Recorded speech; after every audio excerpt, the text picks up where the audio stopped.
Romanos capítulo de número 5, a palavra de Deus nos diz assim: Justificados, pois, mediante a fé, temos paz com Deus, por meio de nosso Senhor Jesus Cristo, por intermédio de quem obtivemos igualmente acesso pela fé a esta graça, na qual estamos firmes. E gloriamo-nos na esperança da glória de Deus. E não somente isso, mas também nos gloriamos nas próprias tribulações, sabendo que a tribulação produz perseverança, e a perseverança experiência, e a experiência esperança. Ora, a esperança não confunde, porque o amor de Deus é derramado em nosso coração pelo Espírito Santo, que nos foi outorgado. Até aí, irmãos, a palavra do nosso Deus. Nós vamos mais uma vez, como sempre fazemos, e é o nosso hábito, porque entendemos que sem a ação do Santo Espírito não pode haver compreensão do texto bíblico. Vamos orar ao Senhor, clamar a Ele que nos ensine, porque de fato esse texto tem verdades profundas, verdades preciosas, que quando assentadas no nosso coração nos dão grande firmeza de fé. Vamos orar. Pai, nós estamos mais uma vez reunidos por esse meio eletrônico, mas o nosso objetivo é nos olharmos para a Tua Palavra. Nosso objetivo, ó Pai, é buscarmos na Tua Palavra instrução para a nossa vida, instrução que nos ajude em tempos de crise, que nos firme os passos em momentos de instabilidade ao nosso redor. Ajuda-nos, ó Deus, com o Teu Santo Espírito, a entender o que esse texto nos ensina. Eu clamo assim, ó Pai, a Tua graça e misericórdia sobre nós, em nome de Jesus. Amém. Irmãos, o assunto principal da nossa passagem, da passagem que nós lemos, na verdade desses capítulos aqui de Romanos, é uma palavrinha chamada justificação. Justificação. Ser justificado. E justificação pela fé. Na verdade, esse é o tema geral da carta de Paulo aos Romanos, à igreja de Roma, que é o justo viverá pela fé, algo que ele já fala logo no primeiro capítulo ali. E assim, então, ele passa a explanar o que é o justo viver pela fé. Nós estamos em tempos de crise agora, estamos em tempos de dificuldade. Não uma crise pessoal que nós temos e podemos passar por ela, né? Uma crise financeira, uma crise de relacionamentos na família, mas nós estamos vivendo uma crise geral, social, com implicações econômicas, implicações de saúde, né, da vida das pessoas. E em momentos de crise desse modo, o povo de Deus precisa voltar para a Escritura e precisa estudar a Escritura para ter discernimento no seu tempo sobre o modo como agir e encontrar na palavra de Deus consolo e conforto para a sua alma. Encontrar na palavra de Deus consolo e conforto nas grandes verdades que a Escritura tem e que trazem alento ao nosso coração quando estamos em crise. Eu não estou dizendo de buscar na Escritura uma mensagem do tipo autoajuda, do tipo, tudo vai ficar bem, Deus, Ele está no controle, e além de estar no controle, Ele nos ama e vai cuidar de nós. Não estou dizendo de buscar na Escritura esta mensagem leve, ou esta mensagem até fútil, de certo modo, para que nós tenhamos um certo alívio emocional momentâneo. Mas a Escritura tem, de fato, irmãos, verdades e ensinos preciosos, profundos, aos quais nós devemos nos aferrar, nos segurar, aos quais nós devemos lançar a nossa ansiedade para encontrar neles, nessas verdades profundas, alento. Esse capítulo, o apóstolo Paulo fala de tribulação. Se você olhar no versículo de número 3, o apóstolo Paulo diz assim: e não somente isto, mas também nos gloriamos nas próprias tribulações. O apóstolo Paulo está falando, na verdade, de verdades profundas, de verdades até certo modo complexas, de um ensino denso da palavra de Deus, não é leitinho, mas ele dá uma pausa ali naquilo que ele está falando e ele aplica exatamente para um momento de tribulação. Ele diz, olha, essas verdades elas servem para nós em tribulação. E como eu disse, esta segunda parte, nós vamos chegar nela, se Deus quiser, na terça-feira, na continuidade desse sermão, no dia que seria da nossa reunião de oração.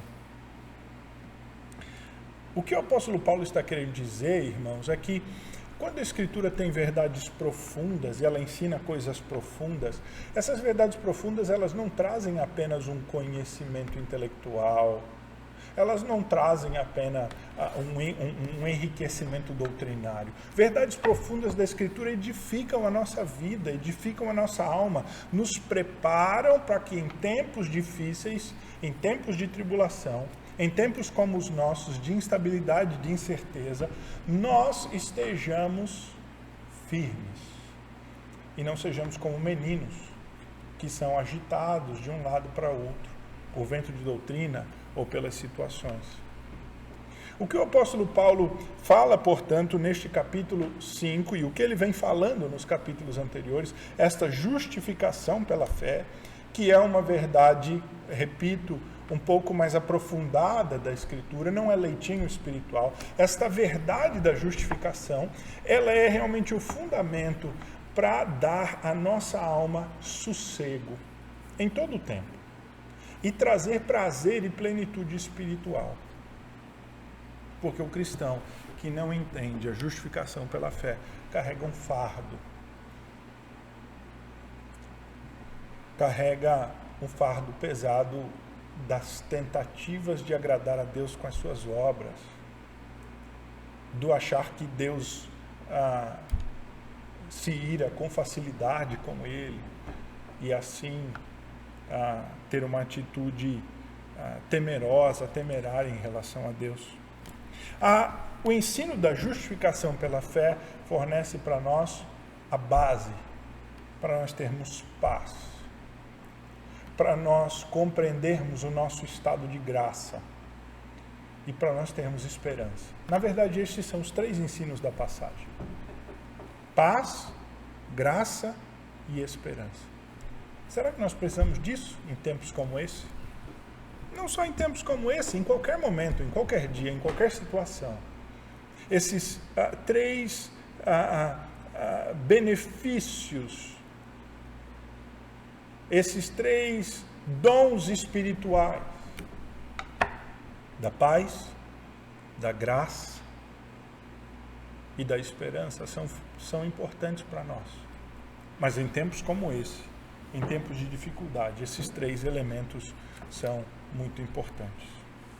O nosso texto aqui de Romanos 5 começa quando Paulo diz: justificados, pois, mediante a fé, o que implica em que ele está concluindo um raciocínio, né? Esse pois, esse portanto, como somos justificados pela fé. Paulo está aqui então, com este portanto, com esta conjunção, ele está avançando mais um passo dentro do argumento que ele já vinha fazendo nos capítulos anteriores. E nós precisamos voltar assim então para os capítulos anteriores e olharmos o argumento do apóstolo para nós compreendermos o que ele está dizendo e então para onde ele está avançando. O tema aqui é a ideia de que nós não podemos ser salvos pela graça. Somos salvos pela fé, por meio da justificação que vem do Senhor Jesus. Fé na justificação que vem do Senhor Jesus. Este último argumento de Paulo, ele começa, que vai desembocar aqui no capítulo 5, ele começa lá no capítulo 3, quando, após ter dito que nenhum homem Não importa se ele é religioso, nasceu numa família religiosa, como os judeus, a quem foi dada aliança e que praticavam a aliança, ou se ele é um gentil completo, se ele nasceu numa família que não é cristã, se ele nasceu numa família que não é religiosa, nunca praticou a lei. Tanto judeus quanto gentios vão ser julgados diante de Deus da mesma maneira. Não há um homem ou outro que terá, assim, alguma deferência de Deus. Pelo contrário, o apóstolo Paulo passa a dizer que os próprios judeus eles vão receber um peso maior, porque eles receberam a lei de Deus, e não tendo cumprido a lei, eles tornaram a trazer mais culpa, eles trouxeram mais culpa sobre si. O apóstolo Paulo, na verdade, apresenta a lei aqui de uma maneira negativa. Ele vai falar de aspectos positivos da lei depois, mas aqui ele está acentuando esse aspecto negativo da lei. E ele diz, então, no versículo de número 19 do capítulo 3, que a lei, ela traz o pleno conhecimento do pecado. E que ninguém pode, portanto, ser justificado pela lei. Porque a lei mostra os nossos erros. Quando nós comparamos a nossa vida com o padrão que Deus exige, nós logo nos vemos em falta. A lei nos acusa. Ela, de fato, tem um ferrão, um aguilhão. Ela fica nos ferindo, nos mostrando quão inadequados nós somos, quão impróprios nós somos, quanto nós estamos falhando, o quanto nós não fizemos. A lei traz esse aspecto negativo de culpa. É por isso, então, que ela não pode ser nunca um caminho de nós procurarmos ser aceitos diante de Deus. Alguém não pode procurar o caminho de ser aceito diante de Deus por meio do seu cumprimento da lei.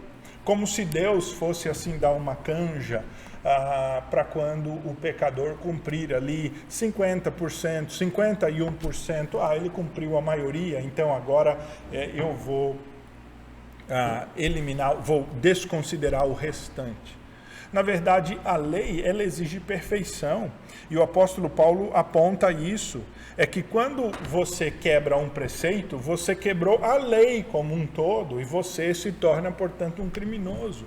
De modo que, mesmo que você tente depois compensar os seus maus atos com obras, você sempre estará em dívida, e até, de certo modo, está sempre aumentando a sua dívida. A lei não pode nos trazer nenhum tipo de benefício diante de Deus. Ela não pode nos fazer aceitáveis. As nossas obras, as nossas boas ações, o cumprimento da moralidade, não pode nos fazer aceitáveis diante de Deus. Então Paulo diz, ele nos ensina, que a lei que condenava, ela aponta para uma verdade superior, que é o nosso pecado, e sendo apontado, então, pelo pecado e a incapacidade da lei, nós temos que ser levados para um outro caminho de justiça. E essa justiça é uma justiça que o próprio Deus providenciou para nós. É um modo de nós nos fazermos aceitáveis diante dele que o próprio Deus providenciou. O apóstolo Paulo, então, está laborando na ideia e no conceito de que é impossível ser salvo por obras. Só é possível ser salvo por meio de um outro caminho mais perfeito. E é por isso que, então, ele apresenta no capítulo 3 todos os homens como pecadores, carentes, destituídos da glória de Deus, em Romanos 3, 23. Ele diz, então, que nós encontramos justificação quando somos gratuitamente justificados por graça, por meio da redenção que o Senhor Jesus oferece por nós. É o versículo de número 24. E Deus propôs através de Cristo esta propiciação pelo seu sangue. Propiciação é uma outra daquelas palavrinhas bem difíceis da Escritura, mas ela é uma palavra muito importante. A tampa da propiciação, a chamada tampa da propiciação, era a tampa da arca, onde haviam aqueles 2 querubins. E sobre essa tampa, o sacerdote, então, que entrava lá naquele lugar mais interior, uma vez por ano apenas, ele aspergia o sangue do cordeiro imolado. E a ideia de propiciar é a ideia de amainar a ira, de aplacar a ira. É a ideia de resolver a situação com alguém que está irado por uma falta. Então, quando aquele sangue era derramado sobre a arca, sobre a tampa da arca, o Senhor, seu Deus, agia não com ira, mas com a sua misericórdia. O que Paulo está dizendo é que o sangue de Cristo, ele é o verdadeiro sangue que aplaca a ira de Deus. De modo que, ao receber o sangue de Cristo em nosso lugar, o Senhor Deus não nos vê mais como culpados e condenáveis, mas Ele nos olha pela justiça de Cristo, pela obediência e sacrifício de Cristo, Ele nos vê como pecadores. O apóstolo Paulo conclui isso, então, no capítulo 3, versículo 28, que o homem é justificado pela fé, independente das obras da lei. Veja, o que o apóstolo está dizendo aqui não é que eu e você, por crermos, recebemos um crédito pela nossa fé. Não é a nossa fé que faz com que Deus olhe para nós e diga, como fulano tem fé, então ele pode ser salvo. Não, o que nos traz salvação é crer que Jesus operou um sacrifício e que este sacrifício é meu. O objeto que agrada a Deus não é a fé, é o sacrifício de Jesus. Aquilo que objetivamente aplaca a ira de Deus é o sacrifício do Senhor Jesus. A minha fé, ela é apenas o instrumento pelo qual eu creio que aquilo que Jesus fez é meu.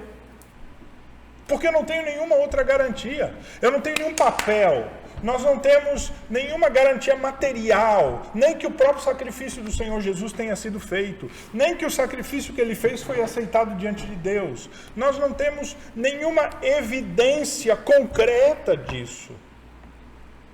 Os homens descreem nessa possibilidade, muitos riem disso. É escândalo para uns, é loucura para outros, mas pela fé, o instrumento da fé é crer que aquilo que Jesus fez é meu. Que esta palavra que nos promete o perdão dos nossos pecados por meio do sacrifício de Jesus, ela é verdadeira. Que quando nós cremos naquilo que Deus nos oferece, nós recebemos. Veja, uma oferta pode ser feita a alguém. E essa pessoa pode até achar que essa oferta é boa. E ela pode ter até algum desejo de aceitar essa oferta. Mas lá no fundo ela pensa, essa oferta é muito boa para ser verdade. Essa oferta tem alguma coisa errada com ela. E ela rejeita a oferta. Porque ela não creu que aquilo que estava sendo ofertado é verdadeiro. A Escritura nos ensina, nos faz a oferta do perdão de pecados. Quando nós cremos que Jesus Cristo, Filho de Deus, há 2000 anos atrás, morreu na cruz por nós. Agora, a convicção e a certeza de que isso aconteceu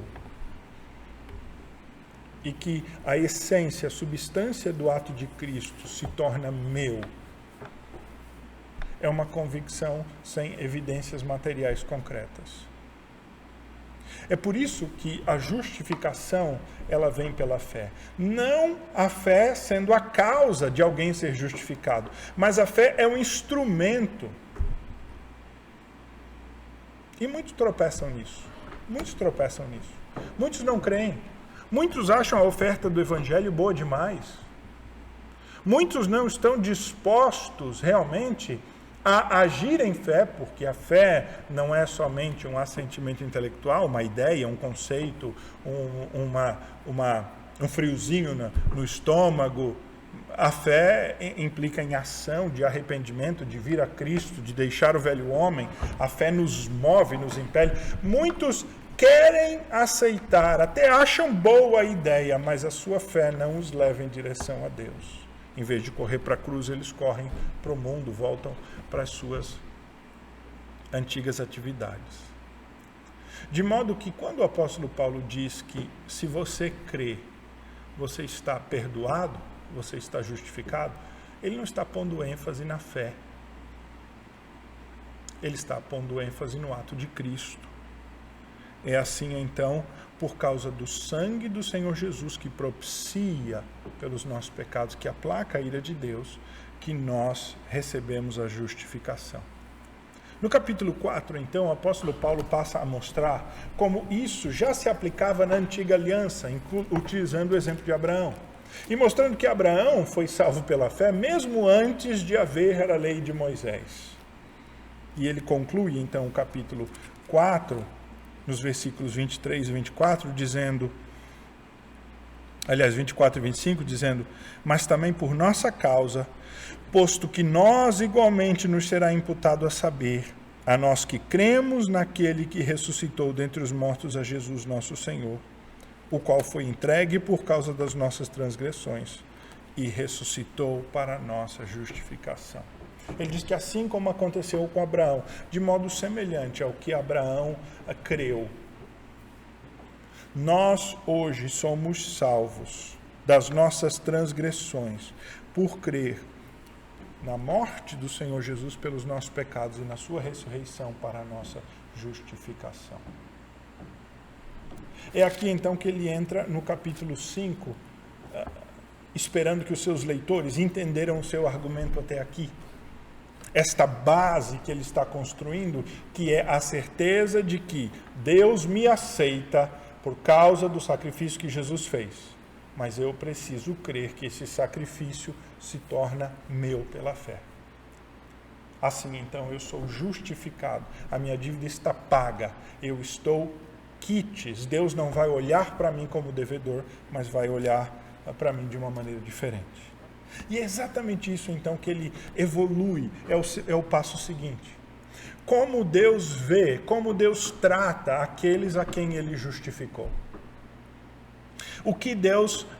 Como Deus se relaciona com estes quem ele justificou. E é aqui que então o apóstolo Paulo menciona estes 3 benefícios, essas 3 consequências, essas 3 recursos que decorrem da justificação e que nós temos: a paz, a graça e a esperança. Todo aquele que tem fé no sacrifício do Senhor Jesus recebe paz, graça e esperança. São os 3 benefícios que o Senhor Jesus nos traz pelo seu sacrifício, quando pela fé nós cremos que este sacrifício é meu. O apóstolo Paulo começa então no capítulo 5, dizendo: justificados, pois, mediante a fé, temos paz com Deus. Aquele que foi justificado mediante a fé, ele tem certeza de que ele tem paz com Deus. Esta paz com Deus, ela não é um sentimento de paz, ela não é uma emoção, não é paz interior. A ideia de paz aqui é a ideia de um estado, de uma posição. Aquele que tem paz com Deus, ele não vê a Deus mais como seu inimigo e não é visto por Deus mais como seu inimigo. Como é isso, pastor? Muitos subestimam esse ponto. O ponto da inimizade com Deus no homem natural. Veja, a Escritura, irmãos, é muito clara. E o apóstolo Paulo afirma isso nos versículos seguintes. Que o homem sem Deus é inimigo de Deus. Ele pode não parecer um inimigo de Deus, mas basta você trazer a ele o Evangelho e você começar a falar do Evangelho, que ele logo, logo vai manifestar. Basta você trazer o Evangelho e começar a falar realmente do cerne do Evangelho e insistir no Evangelho, que este homem logo vai pular fora, porque ele não aceita o Evangelho. Ou é loucura ou é escândalo. Mas os que creem no sacrifício do Senhor Jesus, eles creram verdadeiramente que agora eles passaram de inimigos a uma posição de privilégio, a uma posição de paz com Deus. O apóstolo Paulo fala na continuidade desse capítulo 5, no versículo de número 10, ele diz: porque se nós, quando inimigos, fomos reconciliados com Deus mediante a morte do seu Filho, muito mais, estando já reconciliados, seremos salvos pela sua vida. Veja, o apóstolo Paulo descreve o nosso estado anterior a crer na justificação como um estágio de inimigos. Não subestime esse ponto, meu irmão, nem na sua vida e nem este princípio bíblico aplicado a todos os homens. O Senhor Jesus falou sobre ele diz lá em João 3,36, pois quem crê no Filho tem a vida eterna, o que todavia se mantém rebelde contra o Filho não verá a vida, mas sobre ele permanece a ira de Deus. Quem crê no Filho tem a vida, mas quem não crê no Filho está rejeitando o sacrifício, a propiciação que aplaca a ira de Deus. Então, como a ira de Deus não foi aplacada de sobre ele, ele permanece debaixo de um estado de ira. Se o sangue do Senhor Jesus foi o sangue que faz com que Deus não nos olhe mais com ira, mas ele aceita o sangue do Senhor Jesus e a sua ira, o acender da sua ira é aplacado, é diminuído. Deus então passa a nos olhar agora de uma outra maneira e nós temos paz com ele. Se alguém não crê nisso, ele permanece debaixo da ira de Deus. O apóstolo Paulo diz também em Efésios 2:21, ele vos deu vida, estando vós mortos nos vossos delitos e pecados, nos quais andastes outrora, segundo o curso deste mundo, segundo o príncipe da potestade do ar, do espírito que agora atua nos filhos da desobediência. Entre os quais, veja agora esse ponto, todos nós andamos outrora, segundo as inclinações da carne, fazendo a vontade da carne e dos pensamentos, e éramos, por natureza, filhos da ira, como também os demais. O apóstolo Paulo nasceu judeu. Ele estudou a lei de Deus e era um extremo conhecedor da lei de Deus. Ele estava buscando servir ao Deus de Abraão antes da sua conversão. No entanto, o apóstolo Paulo descreve aquela fase da sua vida como estando debaixo da ira de Deus, como um filho da ira que faz a vontade da carne e dos pensamentos. É porque, irmãos, a religiosidade, ela é uma ofensa a Deus. Essa religiosidade vã e vazia, essa religiosidade fútil, essa religiosidade pluralista, essa religiosidade apenas de capa, ela é uma ofensa porque aquele que não busca a Deus verdadeiramente por meio do sangue do Senhor Jesus Cristo está debaixo da ira de Deus. Ele não recebe paz, ele não está em paz com Deus. Deus o olha como um inimigo seu. Sim, Deus o olha com ira. O apóstolo Paulo continua, também em Efésios, ele diz, ninguém vos engane com palavras vãs, por estas coisas vem a ira de Deus sobre os filhos da desobediência. O Senhor Jesus confronta lá em João 6 os fariseus, dizendo que eles eram escravos do pecado e que eles eram filhos do diabo. E que o mundo jaz no maligno. Não é o maligno está no mundo, não. É o mundo está no maligno. Porque todo aquele que verdadeiramente não recebeu a justificação está debaixo da ira. Irmãos, Deus se ira. Deus não se agrada do pecado. A palavra bíblica para o pecado é ira. O Salmo de número 7, versículo 11, diz que Deus é um justo juiz e Deus sente indignação todos os dias, sente ira. Deus se ira todos os dias.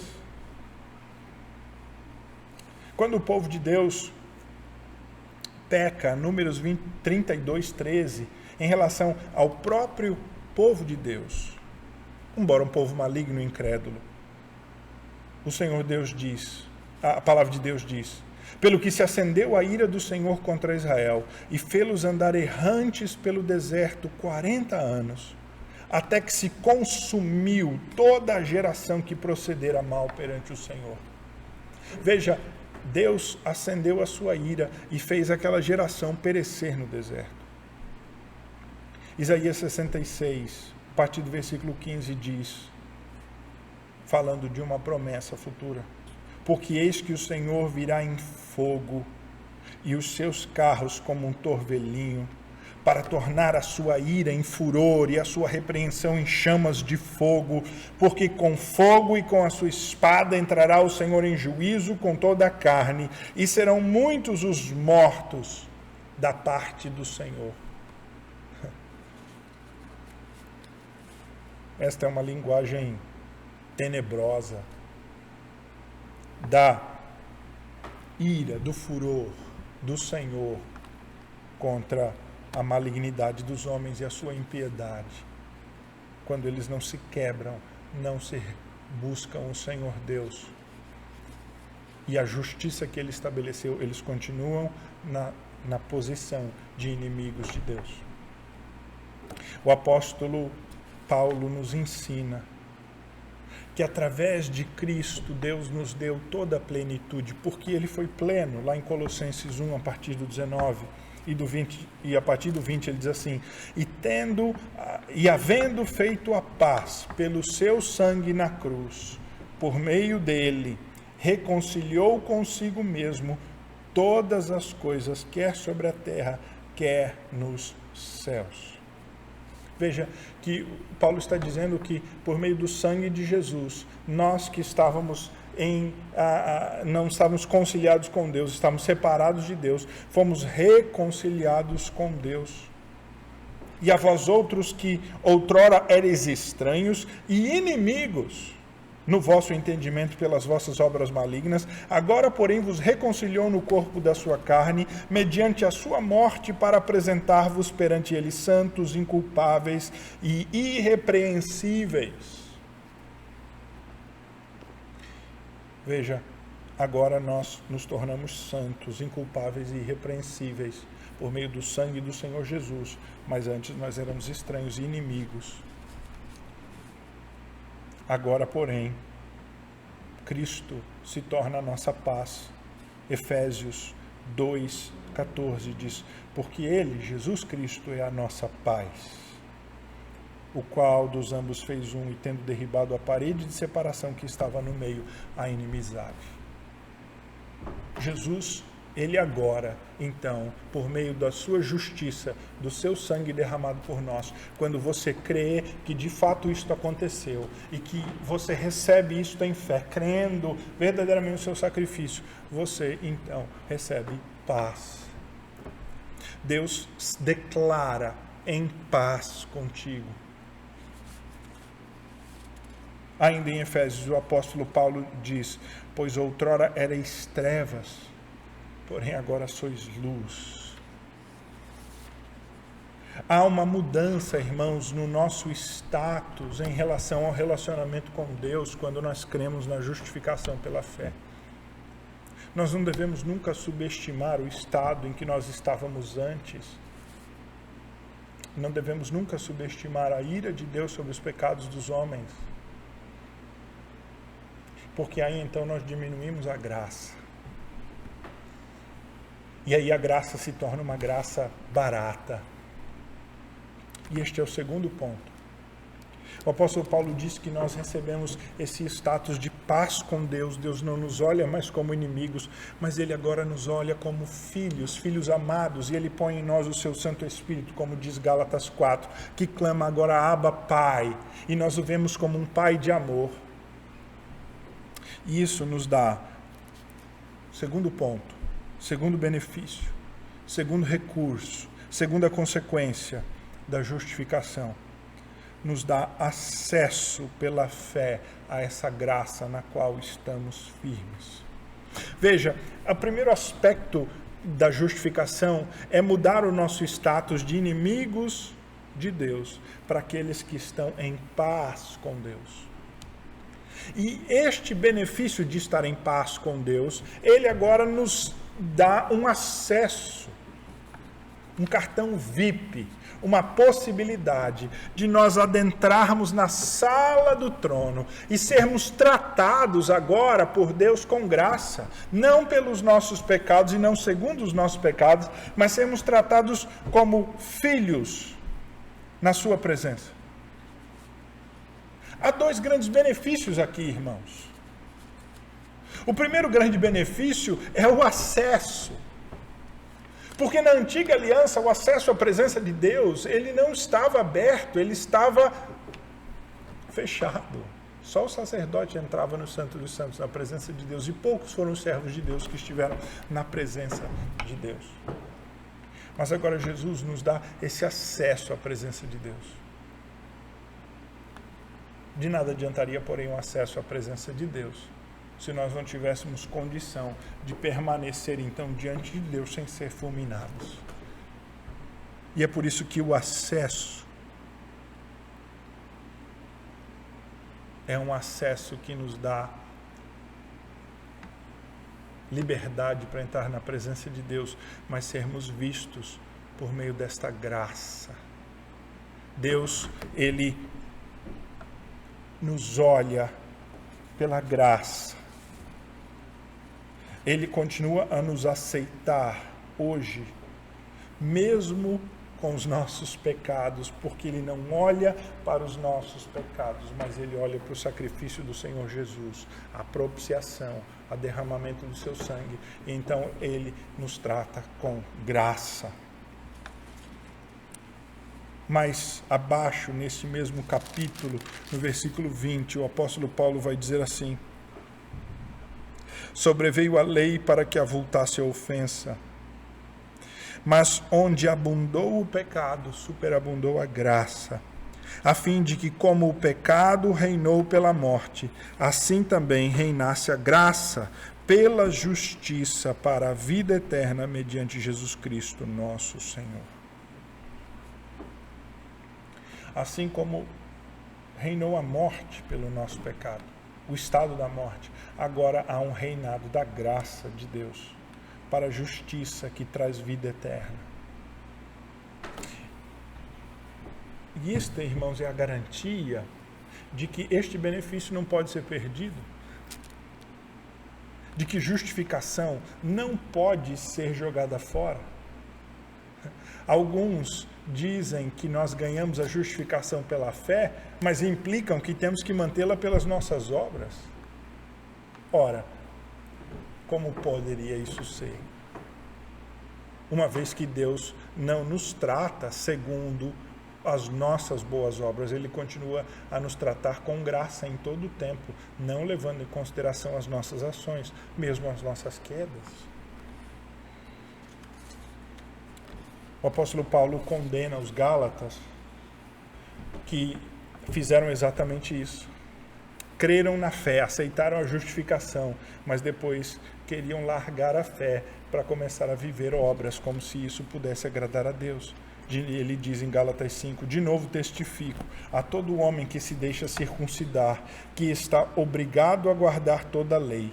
De Cristo vos desligastes, de Cristo vos desligastes, vós que procurais justificar-vos na lei, da graça decaístes, porque nós pelo Espírito aguardamos a esperança da justiça que provém da fé. Veja, os que querem estabelecer um caminho de justiça própria, mesmo depois de tendo crido no Senhor Jesus, estão descendo da cruz, estão caindo da graça, eles estão se desligando. Na verdade, eles nunca foram levados à fé verdadeira. Porque uma vez justificados, nós temos paz com Deus, e agora Deus nos trata, nos dá acesso à sua presença, e nos trata com graça. E mesmo quando nós estamos sujos, E mesmo quando nós estamos afastados e nos rebelamos momentaneamente, as portas do Palácio Real, a sala do trono está ao nosso dispor. Nós podemos entrar porque esse lugar nos pertence. Nós pertencemos a este lugar porque o sangue de Jesus nos comprou esse acesso. E nós entramos na presença do Rei e nós clamamos: ó Rei, tem misericórdia. Eu andei afastado, mas eu sou teu pelo sangue de Cristo, tem misericórdia de mim.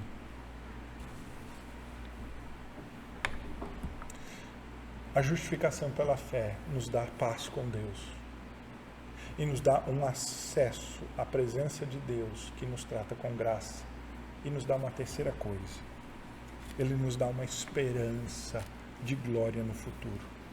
O apóstolo Paulo diz aí então em Romanos capítulo de número 5, final do versículo 2, ele diz assim, versículo 2 ele diz: por intermédio de quem obtivemos igualmente acesso pela fé a esta graça na qual estamos firmes e gloriamo-nos na esperança da glória de Deus.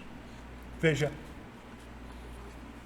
nós recebemos paz, nós somos tratados com graça, temos um acesso especial e nós recebemos uma grande esperança e uma grande glória.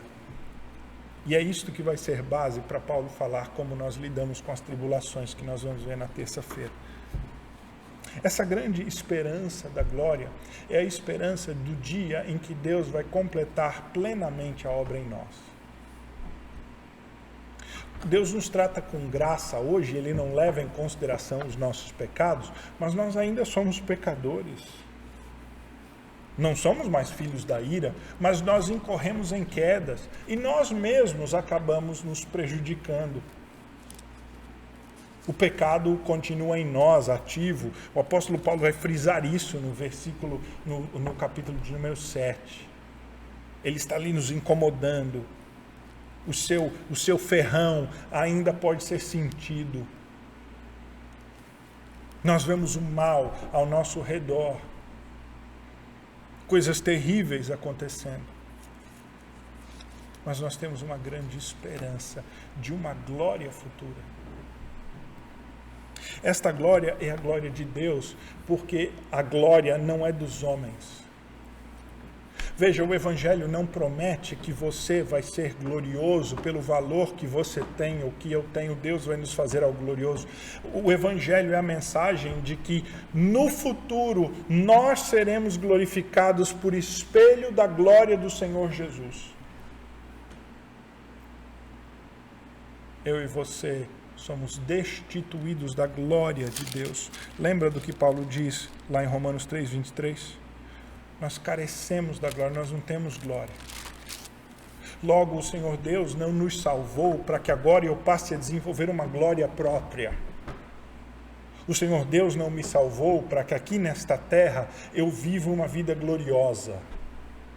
O Senhor Deus não me salvou para que então agora eu me faça glorioso e me sinta glorioso.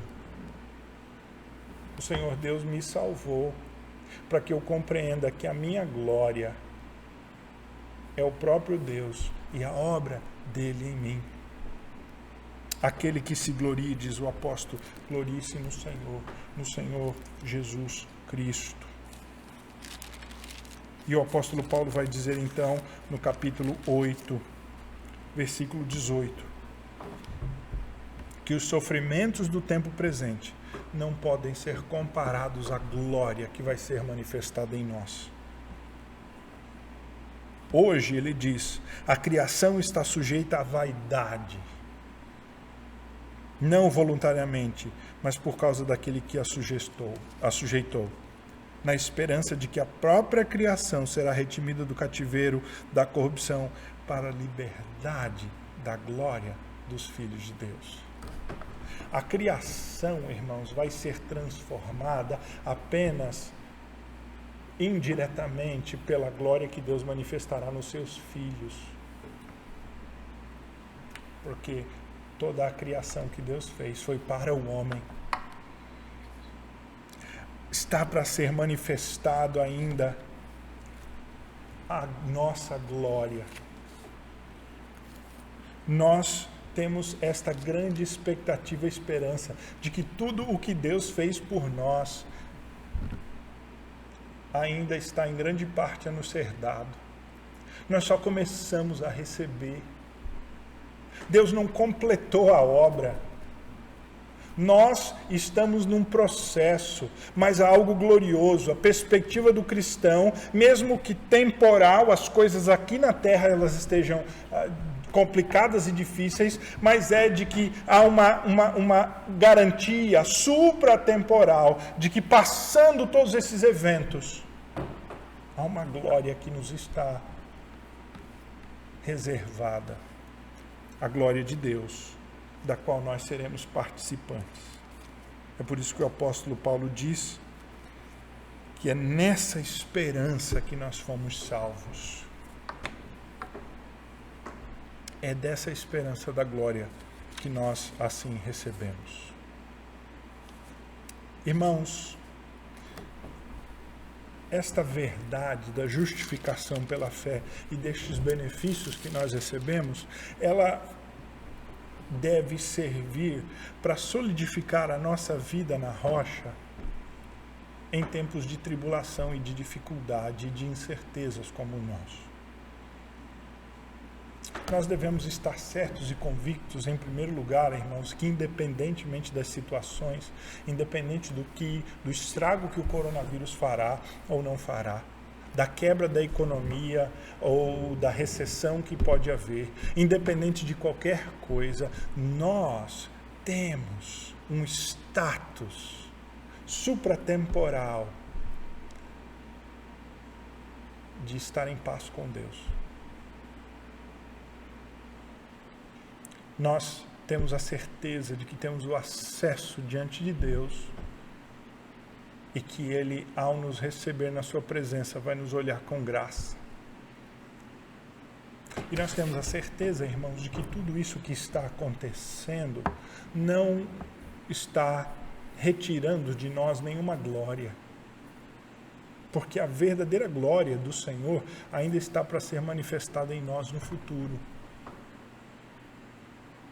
Irmãos, essas verdades, elas não vão tornar a nossa vida menos problemática, mas elas vão nos dar solidez para enfrentarmos as verdades, quando crendo que éramos filhos da ira e éramos dignos dessa ira, nós recebemos o perdão e somos então recebidos na presença de Deus com graça. Este Deus que nos promete algo grandioso no futuro. É por isso então que o apóstolo diz que as dificuldades do presente, elas não se comparam com aquilo que Deus tem reservado para nós, esta glória do futuro. Em tempos, irmãos, de instabilidade, nós precisamos ancorar a nossa vida em verdades profundas da Escritura que trazem alento ao nosso coração, verdades sólidas, verdades profundas, que estão além do consolo emocional ou psicológico mais raso. O Senhor Deus diz que Ele está em paz conosco, que nós temos paz com Ele, Ele nos olha com paz. Independentemente dos nossos pecados, Deus está em paz conosco. A sua ira foi retirada, Ele não olha mais com ira. A sua disciplina é uma disciplina de amor, não é ira. Deus não olha para aquele que crê no sacrifício do Senhor Jesus com ira. O Senhor Deus perdoou todo o teu pecado e te olha com olhar de amor e agora tem paz. Te recebe na sua presença com graça e nos dá uma grande esperança. Irmãos, se nós, de fato, firmarmos a nossa vida, sabendo que o nosso status é de paz com Deus, firmarmos a nossa vida sabendo que mesmo quando as coisas estão difíceis aqui, nós temos um acesso direto à presença de Deus. Se nós ancorarmos a nossa vida na esperança de que, embora coisas terríveis possam acontecer aqui, esse não é o nosso fim, Deus tem algo glorioso a ser revelado em nós, a plena redenção, então, irmãos, nós estaremos sólidos para enfrentar esses terríveis ventos temporais que se abatem sobre nós aqui nessa terra.